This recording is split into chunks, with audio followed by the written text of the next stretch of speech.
বক্তব্য অনেক হয়েছে, এবার কাজের সময়।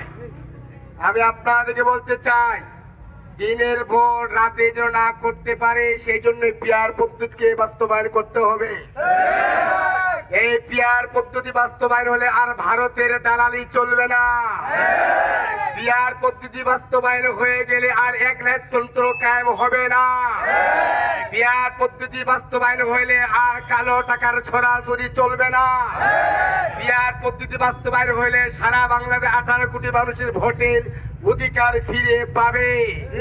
পিআর পদ্ধতি বাস্তবায়ন হয়ে গেলে আর কোনো সমস্যায় বাংলাদেশে থাকবে না।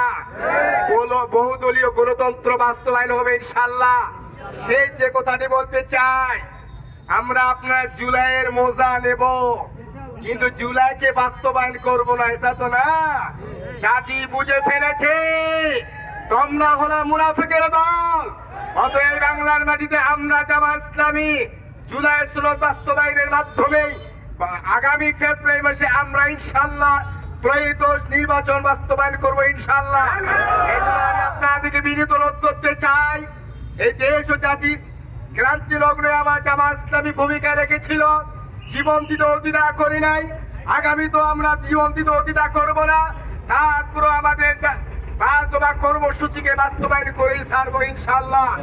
আসল সম্মানের উপস্থিতি, আগামীতে দাঁড়িপাল্লায় বিজয়ী কামনা করে, আপনাদের সুস্বাস্থ্য কামনা করে, সকলকে ধন্যবাদ জানিয়ে আমি আমার কথা শেষ করলাম। আসসালামু আলাইকুম ওয়া রাহমাতুল্লাহি ওয়া বারাকাতুহু।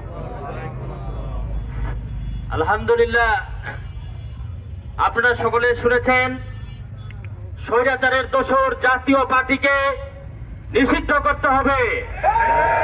এই জাতীয় পার্টি কিন্তু দীর্ঘ 17 বছর আওয়ামী ফ্যাসিস্ট সরকারকে জীবন্ত রেখেছিল।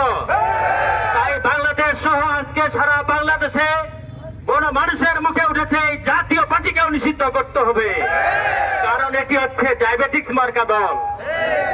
সম্মানিত উপস্থিতি, এ পর্যায়ে আপনাদের সামনে বক্তব্য রাখবেন বাংলাদেশ জামাত ইসলামী শহীদ কাফেলা বিরল প্রচাগণ দিনাজপুর 2 আসনের সংসদ সদস্য প্রার্থী, বিশিষ্ট আলেমে দ্বীন, দিনাজপুর জেলা কর্ম পরিষদের অন্যতম সদস্য, বিরল উপজেলার দীর্ঘদিনের ভাইস চেয়ারম্যান জনাব মাওলানা এ.কে.এম. আফজালুল আনাম। জনাব মাওলানা এ.কে.এম. আফজালুল আনাম।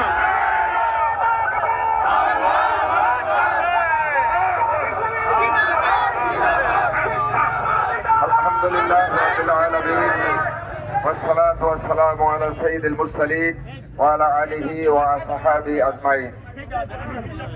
বাংলাদেশ জামাতে ইসলামী